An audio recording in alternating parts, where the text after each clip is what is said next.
Namaste Friends, welcome to Yoga Bliss with Shelly, and I'm Shelly. Today's practice is a request from you friends, and today is teaching us how to have the foundations of Sarvangasana, which is a shoulder stand or an inverted bicycle. Doing this pose correctly can save your health and preserve your health. This pose also will help you with depression, anxiety. It's a switch of the blood flow in the body, and it's really powerful and amazing, and I love it. So my friends, join me on your mat. It's very imperative for today's practice that you have a mat and a thick blanket, pretty big blanket if you have like a twin to fold to a king size blanket if you can, and fold that up and grab that mat, unroll the edges, unpeel the edges, and together let us do this, and let's deepen our inverted bicycle, inverted inversions, shoulder stands. We've got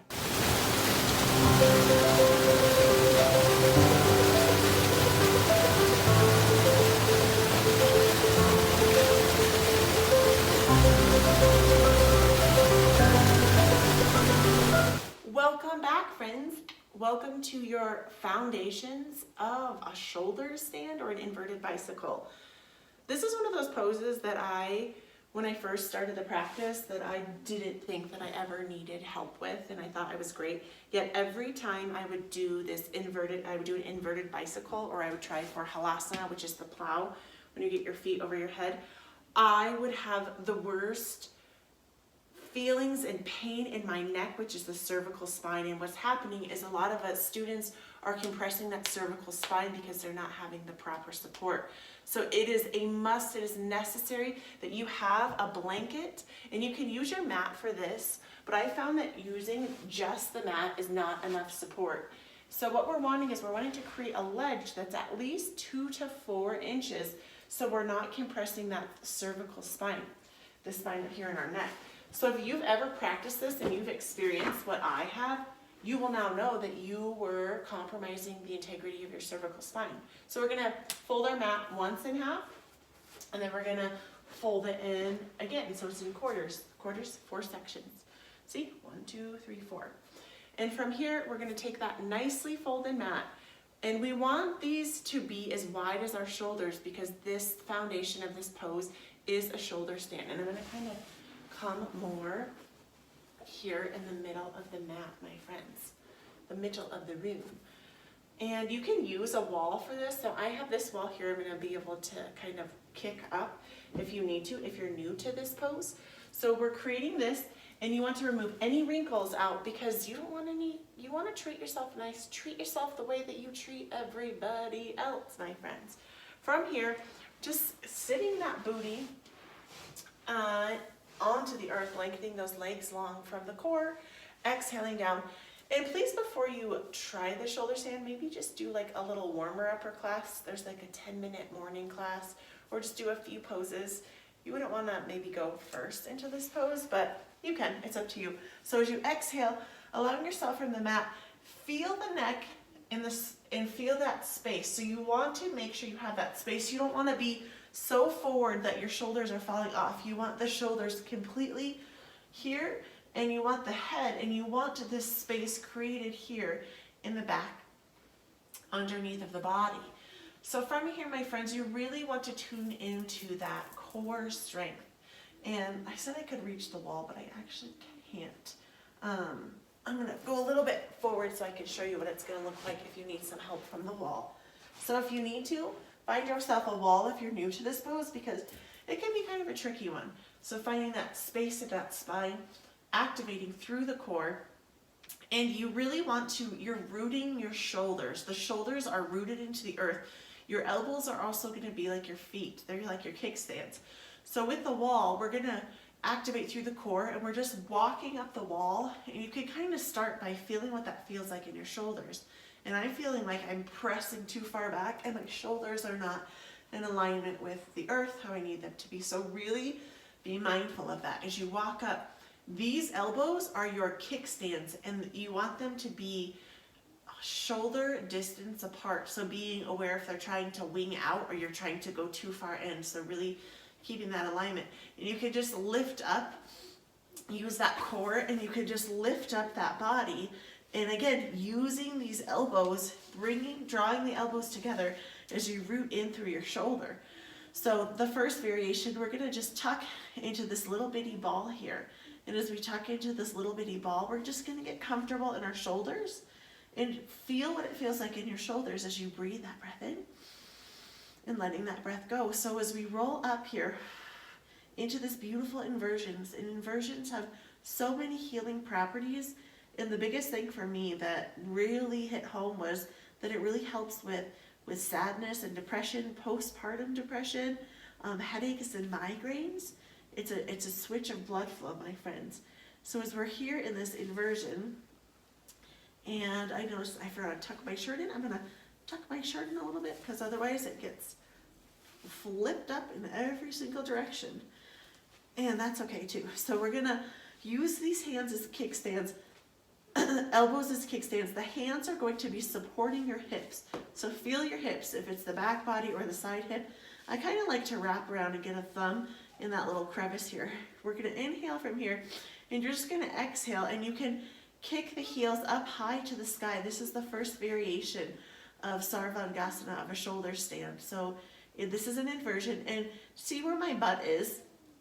So this is gonna be more of a modification. The butt is gonna be drawn away from us. The goal is that we're trying to walk the hips more up over the heart. So just being aware of wherever you are in your body, and that's okay if you need to start here. This is huge. This is a big step here. So this is our first variation. And from here, this is where you can start doing an inverted bicycle. And you can do this a couple different ways. I like to go, you could go kicking forward, and you use that front pad of the feet and let that guide your way as you inhale. And you're just taking this slow and steady, getting that inverted bicycle that you have been wanting and needing. This is one of those poses that I know that many people don't even really do that often, but it is such an incredible pose. And then you can exhale and reverse, and you can use the heel to kick up and back and drawing the knees towards the nose and then pushing back away from you as you inhale. And just get a little playful here. You can do a lot of things. You can have a lot of fun in this shoulder stand variation. You can even exhale, opening the legs up like a big wide open V. You can touch soles of the feet, kissing soles of the feet. You can play. You can upside down dance. You can do a little jig. You can dance side to side. It's kind of fun. So just get a little playful in your being. So the full shoulder stand, my friends, where I was going for is more of a plow, but that's not what we're going to be doing today, is driving those feet up high to the sky. So knowing that this is our variation, and our goal is that we're tucking that navel towards the spine, and we're drawing that inner strength, and we're doing our best, bringing the alignment of the body as close as we can to bringing those hips over the heart, the knees over the hips, and knowing that wherever you are in this pose is great. So this variation of this bicycle is awesome.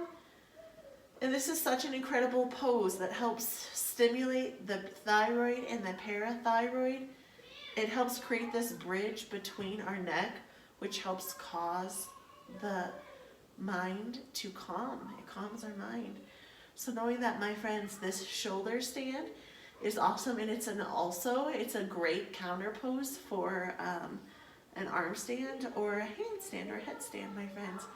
And you can play here as long as you would like, but to safely get out of it, you want to just mindfully from the core, just gently, and if you have that wall and you use that wall, you can kind of come back whoop, on the wall, and you don't want to do that, but sometimes that happens. But what I was trying to do, let's see if we can get back up in this and try a different way. So sometimes our bodies do try to do that. So just trying to gently tuck, it's almost like a tuck and fold, and bringing kind of one foot to support in the other. But just as my body showed you, that's what the body likes to do a lot, my friends. And so from here, you can just allow your body just to rest for a moment on the side, and just allowing your body to just settle in however it feels. So I'm gonna kickstand and set up, and I just wanted to read you some benefits directly, my friends, from my yoga teacher training manual that I found so useful that I wanted to share with you about our Sarvangasana. That it helps make us calm and receptive. It stimulates the thyroid, the parathyroid, we said that glands, balancing our energy levels and our metabolism.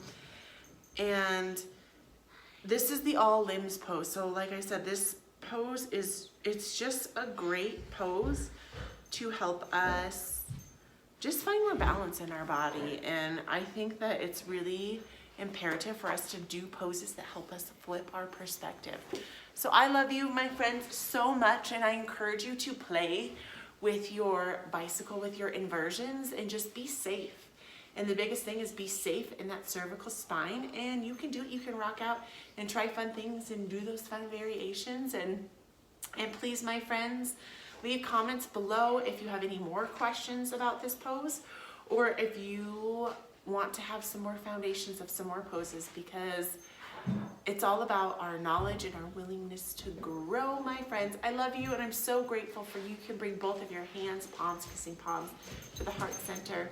Namaste, friends. Namaste.